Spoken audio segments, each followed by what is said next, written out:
Juan, que Juan pareciera presentarnos a veces una versión muy distinta y muy complementaria de Jesús. Pero en el caso del bautismo, los cuatro nos presentan ese acontecimiento. Entre los cuatro completamos mejor el cuadro de qué fue lo que pasó. Seguramente ustedes han visto pinturas del bautismo de Jesús donde aparece bautizando a Jesús por aspersión. ¿Lo han visto? En algunas catedrales. Y en esas pinturas, por lo general, porque hice el rastreo ayer en Google, aparecen Juan el Bautista y Jesús solo. Claro, es que Mateo no dice si había más gente o no. Juan tampoco. Marcos tampoco. Pero cuando se va a Lucas 3 para ver la descripción que hace Jesús, Lucas yo creo que exagera un poco, porque le pone ya más gente de la que seguramente hubo. Dice, cuando todo el pueblo vino para ser bautizado por Juan, llegó también Jesús. Eran formas no mentirosas de describir esa realidad, sino de decir lo extraordinario que era aquel hecho, de que Juan estaba bautizando y frente a un mensaje que los fariseos no querían aceptar, el pueblo, no los fariseos, el pueblo acudió para aceptar ese mensaje. De los cuatro evangelistas, tenemos entonces el cuadro completo. Había gente, el que lo bautizó fue Juan el Bautista. Juan el Bautista no quería, se resistió, porque lógicamente bautizar al Mesías al cual él estaba anunciando era mucho para él.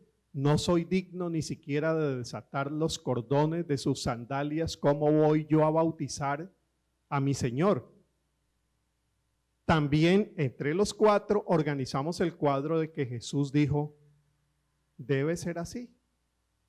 Y entre los cuatro, por lo menos tres de ellos dicen que en ese momento el Espíritu Santo vino para confirmar la misión de Jesús.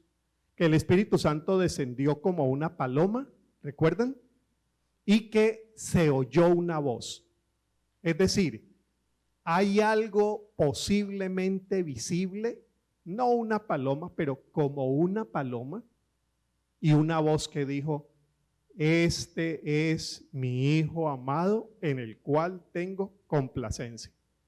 Bueno, ya después, cada evangelista sigue su propio camino. Marcos en el capítulo 1, Mateo en el capítulo 3, Juan en el capítulo 1, Lucas en el capítulo 3. Interesante esto, ¿no? 2 evangelistas en el capítulo 3 y 2 evangelistas en el capítulo 1. Ya después del bautismo, por ejemplo, la narración que más me interesa es la de Lucas, que dice que después del bautismo, el espíritu que lo llevó a que se bautizara, lo llevó después al monte para experimentar la tentación, donde él tiene que decir, escrito está, y viene toda esa lucha con el enemigo. Hay mucho que aprender en esos textos del bautismo de Jesús. Vamos a irnos al relato que hace Mateo. Me interesa en este caso Mateo. Mateo está en el 3. Vamos a leer este texto en Lucas capítulo 3. ¿Les parece bien? Nos ponemos en pie y yo voy a intentar hacer una lectura pausada, que de por sí la lectura deje ya la lección de lo que sucedió ese día. Los 4 evangelistas lo presentan al inicio del ministerio. Nos ubicamos entonces al inicio del ministerio de Jesús. Un día Jesús fue de Galilea al Jordán para que Juan lo bautizara. Miren la exactitud con la que Mateo está describiendo. En solo un versículo dice, venía de Galilea al norte, viene al Jordán. ¿Me dejan contarles algo? Yo hice ese recorrido de allá desde Galilea hasta el Jordán, no paramos en el Jordán. La gente hoy bautizada se baja en el Jordán para que la vuelvan a bautizar. Bueno, son cositas simpáticas del turismo religioso, ¿no? Entonces, Jesús viene de Galilea, donde él ha nacido. Nace en Nazaret. Por cierto, no en Belén. Más exacto es lo que dicen los otros evangelistas, que nace en Nazaret, viene al Jordán, se desplaza. No es su sitio acostumbrado de ministerio y allí se encuentra con Juan para que lo bautice. Sigamos. Pero Juan trató de disuadirlo. Yo soy el que necesita ser bautizado por ti, tú vienes a mí, objetó. Esto se nos parece al momento en el que Jesús intenta lavar los pies de Pedro y Pedro le dice, Señor, jamás me vas a lavar los pies a mí, yo soy el que te los tengo que lavar a ti. Y Jesús le dice, hagámoslo como te digo, le dice Jesús, pues nos conviene cumplir lo que es justo, lo que es correcto. Lo que hay que hacerlo, es lo que dice Jesús. Entonces Juan consintió. Tan pronto como Jesús fue bautizado, subió del agua. Aquí es donde entendemos, sobre todo los bautistas y otros evangélicos, que el bautismo es por inmersión. Subió del agua. Los cuadros se equivocan porque no dice y le roció el agua. Pero bueno, cosas de bautistas. Subió del agua. En ese momento se abrió el cielo. Esa parte ya no es tan bautista. Esta es más pentecostal. Y él vio al Espíritu de Dios bajar como una paloma y posarse sobre él.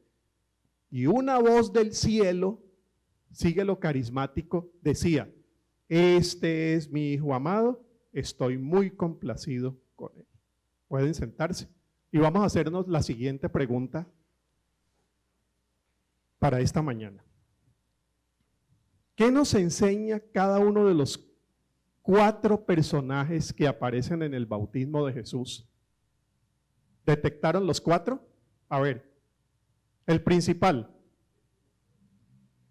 o el Espíritu. Bueno, Jesús. El otro, ya, el Espíritu.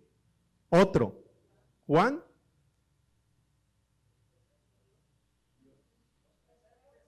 Y los presentes, que no están en Mateo, pero recuerde que ya les dije, Lucas dice que todo el pueblo venía para que Juan lo bautizara. Entonces tenemos los 4 personajes y hay otro que no vamos a incluir hoy, que es Mateo. Ese es un personaje que a veces nosotros no tenemos en cuenta en la narración de los evangelios, pero ese personaje a veces es muy importante porque Mateo no cuenta algo que Lucas cuenta. Entonces hay que ver la intención que tiene el evangelista de por qué dejó por fuera algo y puso otro. Su auditorio les determinaba lo que contaban y lo que no contaban. Porque como hemos dicho aquí muchas veces, los evangelistas no son periodistas ni cronistas. Son pastores y teólogos que están tratando de mostrar a su gente una perspectiva evangelizadora de Jesús. Entonces, ahí estaría como el 5.º personaje, pero nos quedamos con los 4 más visibles. ¿Qué nos dice cada uno de esos personajes acerca de nuestro bautismo y de nuestros compromisos de fe? Vamos entonces con cada uno de ellos. El primero. Avanzamos. El primero. Vamos a comenzar por la gente. Ahí está la gente. Lucas dice que habían venido para bautizarse. Lo más seguro es que la mayoría habían venido para bautizarse, para ver el bautismo de los demás, pero es casi seguro que allí había gente que había venido solamente para ver. El bautismo, siempre nosotros insistimos, es un acto público. Vamos a la primera lección. El bautismo es una declaración pública de una decisión íntima. Vamos a combinar esos dos. Algunos sectores de la fe, por ejemplo, ponen más el énfasis en que esto de seguir a Jesús es algo íntimo. Yo no necesito que nadie más se dé cuenta. Hay ahora unas discusiones públicas en diferentes países de América Latina donde se dice, y esa discusión ya pasó en Europa, que la religión es un asunto íntimo y privado. Por lo tanto, aquí nadie jure en nombre de Dios. Eso es un asunto privado. Hasta ahí estoy de acuerdo. Pero pasan a que lo privado sea algo escondido. Entonces hay estados y hay discusiones políticas donde dicen, la fe es un asunto privado. Los musulmanes en ciertos países de Europa, ¿por qué las mujeres tienen que llegar a la burka? No, eso es algo privado. ¿Por qué tiene que llevar un crucifijo? Entonces viene una discusión que desde el punto de vista político va a resultar muy interesante, sobre todo en América Latina, donde lo religioso no fue privado, sino que fue culturalmente público y obligado. Aquí la Iglesia Católica era la iglesia del Estado. En Colombia hasta el 91, la Iglesia Católica era la iglesia del Estado. Y en Alemania, la iglesia protestante era la iglesia del Estado. Viene la discusión y el bautismo nos está recordando algo. Mire, es algo íntimo, es algo que tiene que suceder en la intimidad de cada persona, en sus decisiones de valores, en sus decisiones de vida. No tanto decidiendo a qué religión va a pertenecer, sino qué vida va a escoger.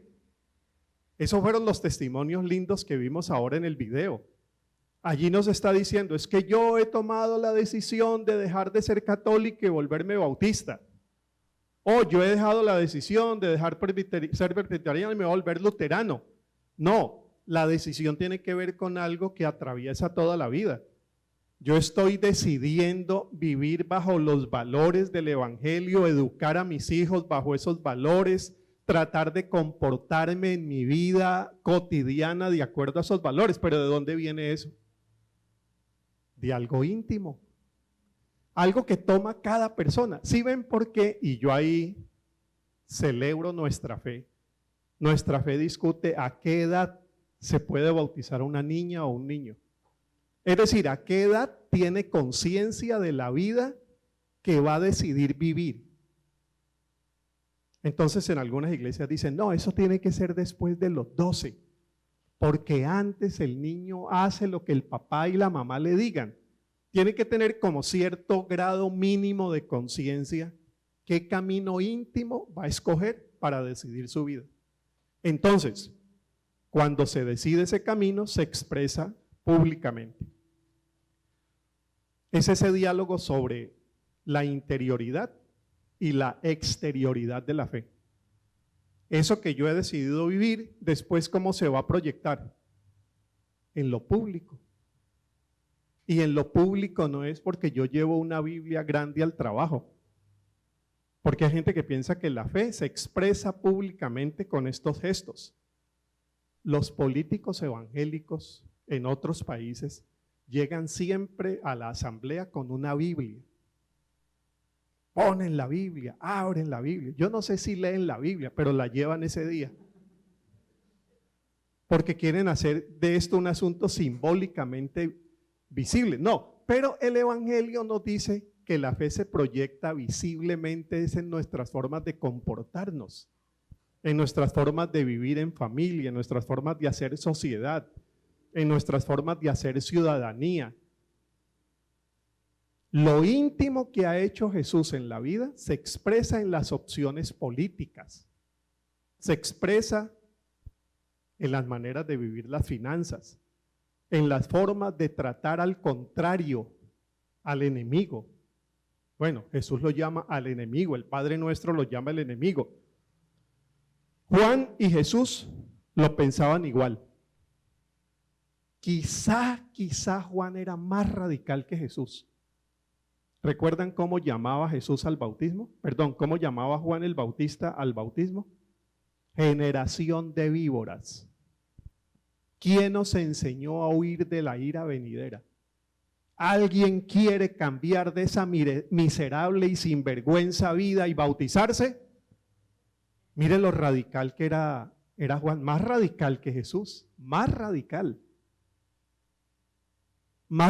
que Pablo. Pablo ni siquiera estaba dedicado a bautizar, pero las formas como Juan, Jesús y Pablo predican el evangelio siempre tienen esta nota. Es algo que se produce en lo íntimo de tu corazón, pero que después se expresa en lo exterior de cada día. ¿Recuerdan Zaqueo? Zaqueo, baja de allí. Baja. Vamos a la casa, vamos. ¿Quieres cambiar? Yo quiero cambiar. Entonces, devuélvele lo que te has robado al pueblo. ¿Y recuerdan cuánto había robado? Porque le devuelve a cada uno cuadruplicado. Imagínense lo financieramente hábil que era el hombre. No solamente tuvo lo que había robado, sino que lo había multiplicado. Estos banqueros son muy hábiles, ¿no? Estos como Zaqueo, pues. Entonces dice, le devuelvo 100 al que le robé 400. Miren lo pública que era la expresión de cambio. Era una expresión muy pública de lo que estaba pasando en lo íntimo. Una fe que se hace pública. Claro, algunas personas piensan que, por ejemplo, hacer pública la fe de esta iglesia, esta es una buena pregunta. ¿Cómo es que hace uno pública la fe de desamparados? Entonces hay algunos que dicen, mire, para hacer pública la fe de desamparados, pongamos un megáfono arriba bien grande y potente. Entonces cuando aquí estamos cantando y predicando, en algunos lugares esto que yo estoy diciendo para la iglesia, se lo tienen que aguantar los vecinos. Y algunos han tenido hasta demandas porque mire, los decibeles de esta iglesia ya se pasan, no me dejan descansar. Yo trabajo de vigilante, llego a las 5 y esta señora empieza ahí con ese megáfono a las 8 de la mañana a orar. Como las mezquitas musulmanas. Las mezquitas musulmanas ponen ese micrófono por todo lado y son las 6 de la mañana y ya están en la oración de la mañana. Es la forma como a veces equivocamos la exterioridad de la fe. Jesús tiene otra manera, dice, ámense. Y que la gente diga, miren cómo se aman. Hombre, yo quiero ir a esa iglesia, porque ahí cuando la gente comete errores, la apoyan, la acompañan. Cuando la gente tiene problemas, la consuelan, oran por ellos. A los niños y a las niñas las forman en valores. Entonces hay una forma de hacer exterior el evangelio que nosotros tenemos que preguntarnos cuál es la mejor forma para nuestros días. Pero ahí tenemos, la gente está presenciando. Teníamos un amigo misionero en Cali que decía, tenía en un barrio muy vulnerado una pequeña misión, estaba levantando una iglesia y él decía, cuando yo voy a bautizar me voy al centro del barrio, ahí pongo el bautisterio. Y sí, lo llevaba al centro del barrio, Esteban Haynes. El bautisterio se lo llevaban ahí al parque de desamparados, digamos, y ahí hacen el bautismo para que la gente viera que estos que se bautizaron están dando un testimonio exterior de su fe. Vámonos al segundo personaje. El segundo personaje es Jesús. El bautismo, en el caso de Jesús, es un signo de identificación con una misión compartida. Vamos a quedarnos allí. ¿Qué es lo que Jesús está diciendo con el bautismo? Yo me identifico con la misión de este. Entonces, a quienes acabamos de bautizar, lo que están diciendo no es que ellos tienen algo íntimo que lo van a hacer exterior solitos, sino que ellos reconocen el lugar de una comunidad de fe con la cual comparten esa fe e intentan que lo exterior de la fe se haga a través de una comunidad. Es la identificación con la misión del otro. Es decir, Vivir lo íntimo en lo exterior no es un asunto solo que pasa a nivel individual. Tiene que pasar a nivel individual. Lo que usted cree, usted lo debe expresar en su trabajo, lo debe expresar en la escuela, lo debe expresar en el supermercado. Pero no es un asunto solo. Es un asunto que usted comparte con una comunidad y que junto con esa comunidad tratan de hacer un impacto desde el evangelio que usted solo no podría hacer. ¿Vamos captando ese sentido comunitario del bautismo? Ahora, déjenme decir algo. Una palabra que para los bautistas ha sido muy querida cuando hablamos del bautismo es obediencia. ¿Es válida? Sí. A mí no me gusta. Saben que no me gusta mucho esa palabra, aunque es correcta y es bíblica. Estoy diciendo es que a mí no me gusta. ¿Por qué razón? Porque a veces damos la sensación de que yo vengo aquí por obedecer. No entiendo mucho, pero yo vengo en obediencia. Y no me gusta porque es que con Marilu nosotros hicimos un trato desde cuando nació Laura y después cuando nació Juan Miguel, que nosotros lo que íbamos a buscar en la educación no era hijos obedientes. Eso de la obediencia no siempre es la mejor forma para educar y ustedes lo saben porque cuando el hijo obedece, obedece sin entender por qué lo hace. Lávate los dientes. Lave no sé qué. Póngase muy bien puesto allí en la mesa. Es decir, lo hace pero no entiende. A veces es necesario cuando el niño es muy pequeño, sí. No pase la calle, yo la quiero pasar, no la vas a pasar. Entonces obedece. Pero si el niño no logra entender que un carro mata, lo que tengo que lograr no es que me obedezca, es que entienda que si se tira al centro de la calle va a tener un accidente. ¿Ven por qué a mí lo de la obediencia yo lo quisiera cambiar por algo distinto? Jesús pide obediencia, pero más que obediencia Jesús pide conciencia. ¿Qué es lo que estás haciendo y por qué lo estás haciendo?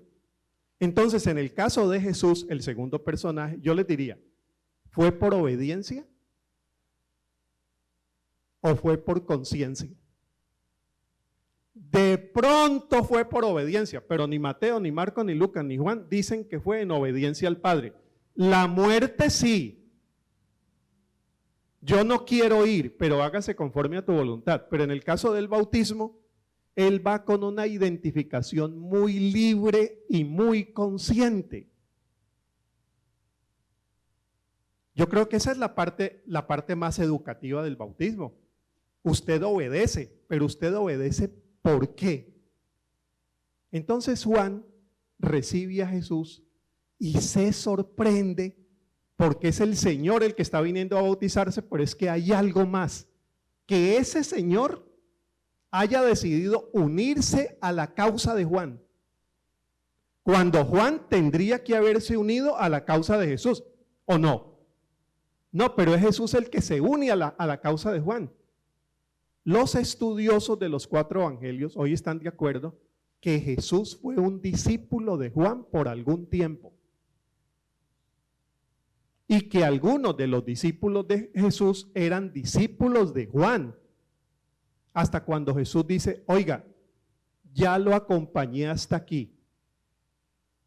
Eso de andar diciéndole víboras a la gente y convirtiendo la fe en algo tan rígido, eso no es lo mío. Y se separa de Juan. Porque la predicación de Jesús es una predicación mucho más festiva, más alegre, más libre, estricta pero no rígida, lo llaman comilón y bebedor. Juan tenía su temperamento, ¿no? Juan tenía su genio. Jesús tiene su manera de anunciar el evangelio y los especialistas dicen, decide separarse de Juan, cruza el Jordán, tiempito después, e inicia una nueva manera de predicar. Pero hasta allí lo que tenemos inicialmente es esa forma de acogerse a la misión compartida de otro, porque Jesús, aún siendo Jesús y el Hijo de Dios, comparte su misión con otro. Si me dejan, les cuento algo muy personal. Yo empecé a ser pastor el 1 de enero de 1980.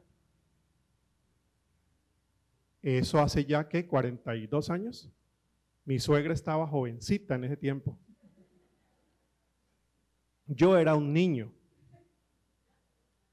18 años tenía en ese tiempo. En ese tiempo les voy a contar, y aquí algunos recordarán eso. No voy a señalar quiénes, aunque sería fácil, pero no lo voy a hacer. Ahí levantó la mano voluntariamente un hermano. Dios la bendiga. Mire, en ese tiempo nadie pensaba, voy a abrir una iglesia solo. ¿Te acuerdas, Maruja, en Panamá?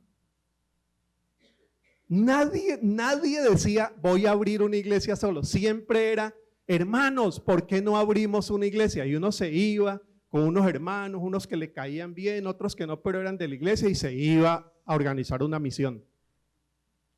¿Quién iba a decir, voy a montar un seminario solo como un emprendimiento ministerial? La palabra emprendimiento no existía. Existía microempresa, negocito. En Colombia, un chuzo es un negocio pequeñito. Pero nadie andaba pensando poner un seminario, un instituto, una iglesia. Eso viene después, perdiendo el sentido que nos está diciendo Jesús en el bautismo. Esto no es un asunto individual. ¿Cómo así que vas a iniciar una iglesia vos solo? Y tengo compañeros que iniciaron conmigo el ministerio en ese mismo tiempo y ahora se les pegó ese asunto. ¿Y de qué iglesia? No, esto es mi esposa y yo. Y esto está pululando porque no es una misión compartida. El día que aquí alguien diga, esta iglesia va a cerrar, ¿de quién es esta iglesia?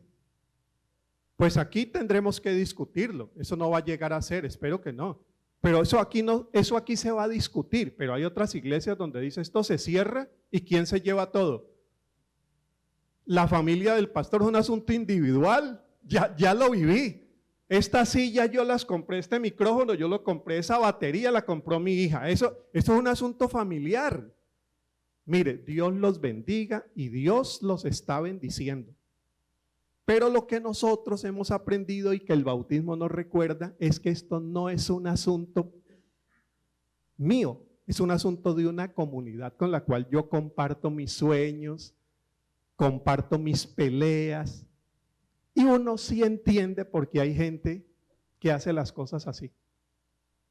Ustedes saben, yo fui rector de un seminario 5 años y ahora me encuentro estudiantes de esa época y yo le digo, oiga, ¿y usted ya no está en la iglesia de la que usted venía? No, yo ya me cansé de eso de asambleas de miembros y discusiones y 3 familias que son las dueñas de las decisiones, que toman las... Mi esposa y yo, y esto funciona mejor, ahora tenemos 600. Claro que funciona. ¿Cómo funciona? Es el asunto, y el bautismo viene a recordarnos esos asuntos que son elementales de la fe. Vamos con el tercero. El tercero. No, este hermano es de la iglesia también. Juan. Ahí aparece Juan. El bautismo es el reconocimiento de que esa misión que se nos encomendó nos supera. Y Juan lo está demostrando allí. Yo bautizarte a ti cuando tendría que ser al revés. Y Jesús le dice, así es, porque como estamos haciendo esto en comunidad, aquí no es quién está por encima de quién. Aquí todos, si vamos a escoger quién predica por la santidad, a mí no me volverían a invitar. Esta es una misión que a mí me supera. Si a uno lo van a escoger pastor de una iglesia, vos director de un culto, y vamos a verle las calidades y cómo se portó esta semana, dónde está la esposa. No, tenemos que buscar otro. Todos, porque esta es una misión que nos supera y que depende de ¿qué? De la gracia de Dios. Entonces Jesús le enseña eso a Juan y le dice, esto tiene que ser así. Porque si nos vamos a quién es el que está por encima de quién, usted me está poniendo la fe en los niveles de una jerarquía imperial. En el imperio eso funciona así. Ustedes han estado en esas iglesias lindas, yo he estado en varias, donde la empleada doméstica le enseña a la señora de la casa. Yo he estado. La empleada doméstica trajo a la señora de la casa, porque en una crisis le dijo, ¿y usted por qué no va a mi iglesia? Y llegó a la iglesia. Y resulta que la señora dijo, oiga, ¿y usted por qué no me había hablado de esto antes? Y la señora hace un proceso de cambio y se vincula a la iglesia. Y después, oiga, y ahora va para la escuela dominical. Y en la escuela dominical, ¿quién está? La empleada doméstica. Eso es lindo en la fe. No han visto, y gracias a Dios ustedes no lo han visto porque aquí no hay ejército, es una bendición. Pero en los países donde hay ejército, el recluta enseñándole al teniente. Bueno, Panamá tampoco tiene ejército, pero gracias a Dios ese es otro país que tampoco tiene ejército. Pero allí hay mucho militar y militar norteamericano, y en estas iglesias ya conocemos ahí en Balboa y en otras partes, era el de rango menor enseñándole al de rango mayor. Bueno, pero es que eso es la fe es el cuestionamiento del orden natural, entre comillas, el orden establecido que este mundo ha dejado. Entonces Juan le dice, Señor, pero eres tú el que sos más que yo. Y Jesús le dijo, sí, pero ¿me vas a bautizar? Y le desordena toda la escala jerárquica que Juan ha aprendido. Entonces en el bautismo, nosotros lo que estamos reconociendo es que nos sumamos a una misión que a nosotros nos supera. En una iglesia que maneja las jerarquías de otra manera y que vive la vida y la publica siendo así, como el Señor nos ha enseñado. Jeremías, cuando el Señor lo llama, le dice a Jeremías, yo soy muy niño, búscate a otro. Y el Señor le dice, no digas que eres niño. Así como estás, es como lo vas a hacer. Y recuerda a Moisés, Señor, soy tartamudo. Pues mire, ¿usted cree que yo no me doy cuenta que es tartamudo? Si solamente diciéndolo se ha demorado media hora. Tengo un amigo tartamudo que hace muchos chistes de su tartamudez, un brasileño, un colega. Me dice, yo en la iglesia vendía Biblias y yo era el mejor vendedor de Biblias. El pastor me decía, vaya, venda estas 10 Biblias. Y yo a la media hora venía y decía, necesito 20 más. Después a la hora venía, necesito 40 más. Y el pastor dice, un día me preguntó, porque ¿cómo hacía yo para vender Biblias y tartamudo? Entonces me dice mi amigo, es que yo le decía al pastor, mire, yo llego a las casas y digo, ¿compra esta Biblia o se la leo?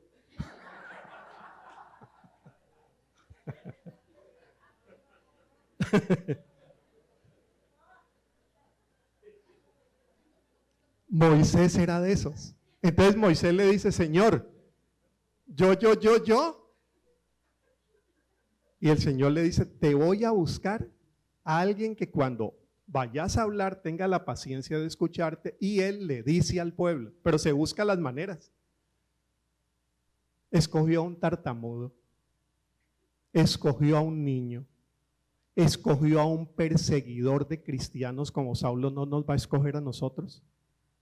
O mejor, ¿quién nos vamos a creer nosotros para pensar que somos dignos de bautizar al maestro? Imagínense el desafío que recibió Juan. Vámonos al cuarto. En el cuarto está el Espíritu Santo. El bautismo es la confirmación de que Dios en su gracia paternal nos acompaña. Entonces ahí está la mejor declaración que se hace sobre Jesús.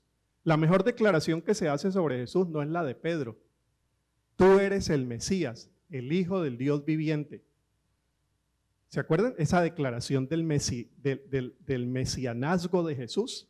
No, aquí tenemos otra y viene del Espíritu Santo y dice, mire lo que le dice. Tú eres mi Hijo amado en quien tengo complacencia. Ya Juan ha aprendido la lección. Vive de la gracia. Está bien.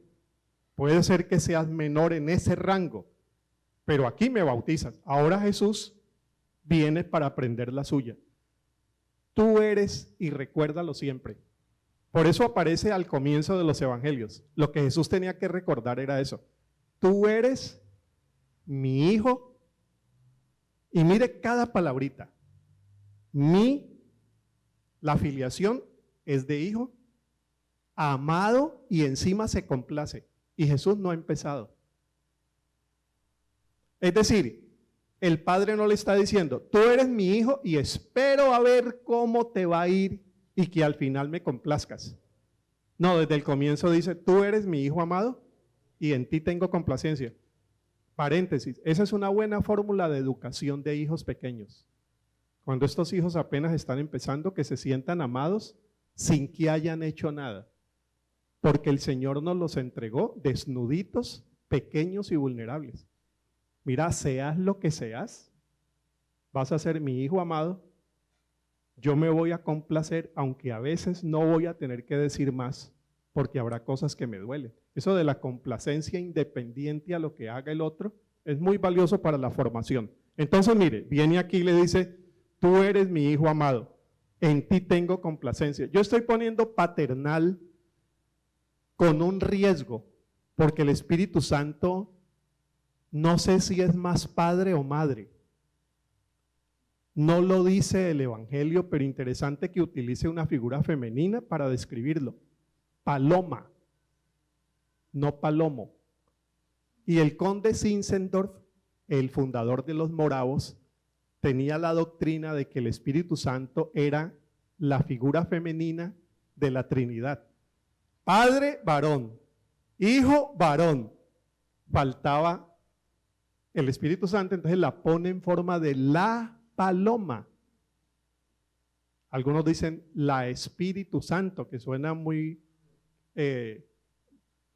ruidoso al castellano nuestro. Por eso algunos están escogiendo en teología hablar de la figura del Antiguo Testamento, que es la Rúa. El Espíritu se dice en hebreo Rúa. Entonces dicen la Rúa de Dios. Yo no tengo ningún problema y hasta falta a mí hace una mujer en la Trinidad. Una figura femenina, ¿no? Una figura femenina. Podríamos decir que aquí Dios le está prometiendo la compañía maternal, paternal. Sea mamá o sea papá, el asunto es que es hijo, hijo amado. Y le está dando las dos cosas que una persona necesita para vivir. Y eso ocurre en el bautismo. Toda persona necesita definir dos cosas en toda su vida. ¿Quién es y para qué está? Lo que dicen identidad y destino. Y en el bautismo, quienes se bautizaron hoy están reconociendo que han descubierto su identidad y han descubierto su destino. ¿Cuál es tu identidad? Ah, yo soy médico. No, eso es lo que haces. No, yo soy profesor. En eso es lo que te ganas la vida. No, yo soy policía. Pues eso fue lo que te tocó hacer. Pero cuando usted se jubile y deje de ser policía, ¿usted qué va a hacer? ¿Qué es cuando lo que estás haciendo ahora deje de ser? ¿Qué vas a hacer? Entonces Jesús descubre eso. Hijo de Dios. Eso es lo que uno necesita para vivir. La aceptación incondicional del que lo trajo aquí. Y destino. Va a ser un instrumento en sus manos. Como Juan lo es. Entonces en el bautismo nosotros cada vez recordamos no lo que estos hermanos y hermanas hicieron, sino lo que nosotros somos. La voz del Padre, Madre que viene para decirnos, ustedes son, sobre todo recuerden esto, si usted se pone a depender de su identidad por su estado civil, yo soy casado, yo soy divorciado, yo soy madre soltera. Esas son cuestiones muy circunstanciales de la vida.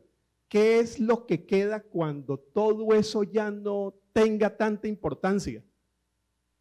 A la gente a veces a los 60, 70, 80, yo fui, e insisten en yo fui. Es que yo bailaba muy bien, es que yo iba al gimnasio, es que yo tenía una novia linda, es que... ¿Y usted qué es ahora? O sea, un pobre álbum de recuerdos. Pero ¿qué sigue siendo ahora? En mi época, yo y en mi... Como si esta no fuera la época, como ya si hubiera muerto y hubiera... ¿Qué sigue siendo cuando todo eso deja de ser? Entonces Jesús lo define desde el comienzo, no desde el final. Hijo amado, en quien Dios tenga complacencia. Esté enfermo o no, Dios se complace en mí. Casado o divorciado, Dios se complace en mí. Con dinero o sin dinero, Dios se complace, y el bautismo nos recuerda eso. Revisemos todo ahora y digámoslo en esta sola expresión. La gente, la fe se hace pública. Tenemos que pensar cómo nosotros exteriorizamos la fe, cómo la iglesia lo exterioriza. Jesús, la misión no es tuya, es compartida. Juan, es una misión que nos supera, nos supera. Y el Espíritu Santo, la gracia paternal de Dios, que nos acompaña hoy y siempre. Nos ponemos en pie para orar. Te agradecemos, Señor, por darnos la alegría de celebrar nuestra fe con estos hermanos y hermanas que hoy, como un día también nosotros lo hicimos, han hecho lo que Jesús hizo, haciendo público su testimonio de fe, uniéndose a la misión compartida de esta iglesia o a la que tú les lleves un día. Ojalá se queden mucho tiempo aquí, reconociendo que esa misión los supera, que depende de la gracia tuya,